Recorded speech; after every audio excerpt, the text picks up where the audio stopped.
Siapakah dirimu, wahai sang dewi, jadilah istriku, demikian kata Maharaja Sentanu kepada Dewi Gangga yang berdiri di hadapannya dalam wujud manusia.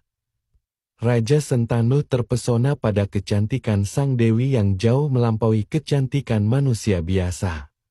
Dengan sepenuh hati sang raja meminang sang dewi. Raja berjanji akan memberikan kerajaan, kekayaan, bahkan nyawanya. Dewi Gangga menjawab, "Paduka Raja, aku bersedia menjadi istrimu, asalkan engkau atau siapapun tidak boleh menanyakan dari mana dan siapakah aku sebenarnya. Engkau juga tidak boleh menghalangi apapun yang aku lakukan, baik atau buruk. Engkau tidak boleh marah kepadaku apapun alasannya.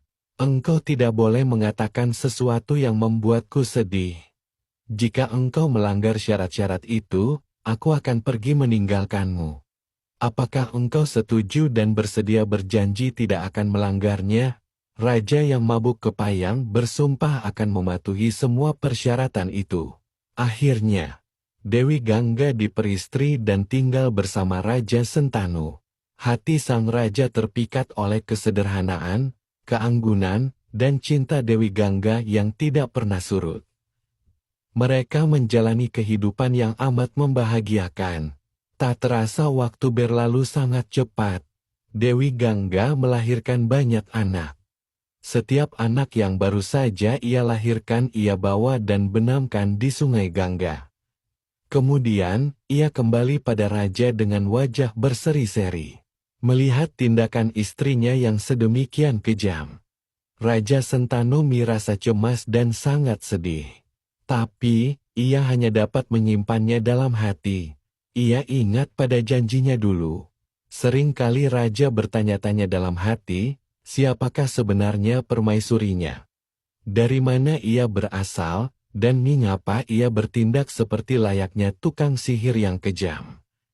Karena takut melanggar sumpah dan cinta yang sedemikian besar, raja sama sekali tidak menyalahkan atau mencela perbuatan permaisuri. Demikianlah, Dewi Gangga membunuh ketujuh anaknya. Ketika anak ke-8 lahir dan akan dibuang ke sungai Gangga, Raja Sentanu tidak dapat menahan diri lagi. Lah berteriak lantang, "Hentikan! Mengapa kau begitu tega melakukan tindakan kejam dan membunuh darah daging sendiri yang tidak berdosa?" Dengan kemarahan yang tertahan Raja Sentanu menahan permaisuri untuk melakukan tindakan kejam itu. "Wahai Raja yang agung," jawab Dewi Gangga, "engkau telah melanggar janjimu padaku. Hatimu telah tertambat pada anak ini. Berarti engkau tidak membutuhkanku lagi. Aku akan pergi. Baiklah, aku tidak akan membunuh anak ini. Sebelum menghakimiku, dengarkan penjelasanku dulu. Sebenarnya aku adalah Batari Gangga yang dipuja para dewa dan manusia. Aku terpaksa memainkan lakon yang kejam ini karena kutuk Resi Wasista. Resi Wasista mengutuk 8 wasu sehingga terlahir di dunia manusia. Mereka kemudian memohon kesediaanku untuk menjadi ibu mereka. Dengan perkenanmu, aku melahirkan mereka ke dunia. Sebagai balas budi telah menolong mereka. Kelak engkau akan mencapai tempat yang lebih tinggi di alam baka. Aku akan membawa anak bungsumu dan membesarkannya. Kelak, aku akan menyerahkan kembali anak ini sebagai pemberianku padamu." Setelah berkata demikian, Batari Gangga menghilang bersama bayi itu. Kelak bayi ini akan dikenal sebagai Bisma. Beginilah kisah mengapa ke-8 was terkena kutuk Resi Wasista. Suatu hari mereka pergi berjalan-jalan di pegunungan bersama dengan istri-istri mereka. Di pegunungan itu terdapat pertapaan Resi Wasista. Salah satu dari mereka melihat sapi Resi Wasista, Nandini, sedang merumput. Keelokan Nandini sungguh memukau dan ia pun berseru kepada para istri. Mereka semua terpesona pada binatang yang mengagumkan itu. Lalu, salah satu istri meminta kepada suaminya untuk menangkap sapi tersebut. Si suami yang diminta menjawab, "Apa gunanya sapi itu bagi kita? Para dewa, sapi itu kepunyaan Resi Wasista, penguasa wilayah ini. Manusia akan menjadi abadi jika minum susu sapi itu, tapi apa gunanya bagi kita yang telah ditakdirkan hidup abadi? Lagi pula, kita akan celaka jika Resi Wasista murka hanya karena memperturutkan hasrat dan kesenangan. Tapi sang istri tidak peduli. Katanya, "Aku punya teman terkasih, ia manusia biasa. Demi dialah, aku memintamu mengambil sapi itu." Sebelum Resi Wasista kembali, kita telah pergi jauh membawa sapi itu. Demi aku, penuhilah keinginanku ini. Ini sangat berarti bagiku. Akhirnya, suaminya menurut. Kedelapan was itu bersama-sama menangkap Nandini dan anaknya. Lalu, mereka melarikannya jauh-jauh. Ketika kembali ke pertapaan, Resi Wasista tidak menemukan Nandini dan anaknya. Sapi itu sangat dibutuhkan untuk upacara persembahan hariannya. Berkat kekuatan yoga, Resi Wasista segera tahu apa yang telah terjadi. Ia amat murka dan mengucapkan kutuk atas para wasu. Resi, yang telah meninggalkan keduniawian dan hanya memikirkan masalah ruhani, mengutuk para was akan terlahir ke dunia manusia.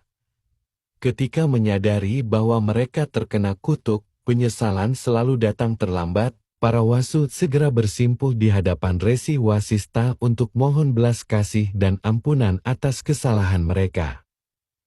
Resi Wasista berkata, "Kutuk telah terucap dan akan berlaku pada waktunya nanti.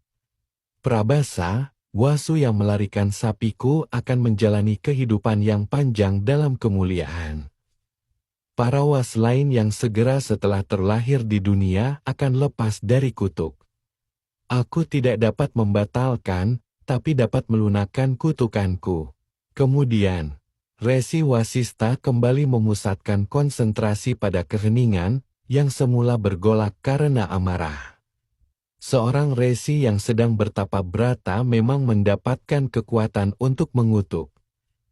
Tapi setiap kali ia menggunakan kekuatannya untuk mengucapkan kutukan, tingkat kesucian yang telah dicapai akan berkurang. Mendengar itu, para was merasa lega. Kemudian mereka menghadap Batari Gangga dan memohon, "Sudilah kiranya Batari menjadi ibu kami. Sudilah kiranya Batari turun ke bumi dan menikahi pria yang bermartabat. Buanglah kami ke sungai Gangga segera setelah kami lahir.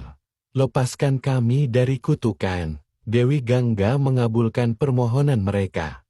Lah turun ke bumi dan menjadi permaisuri Raja Sentanu. Ketika Dewi Gangga menghilang dan membawa bayinya yang ke-8, Raja meninggalkan semua kesenangan duniawi dan memerintah kerajaan dengan semangat asketisme. Suatu hari, ketika berjalan-jalan di tepi sungai Gangga, dia melihat seorang anak laki-laki yang dilingkupi aura keagungan dan keelokan Dewandra, raja para dewa-dewi. Anak itu sedang bermain panah.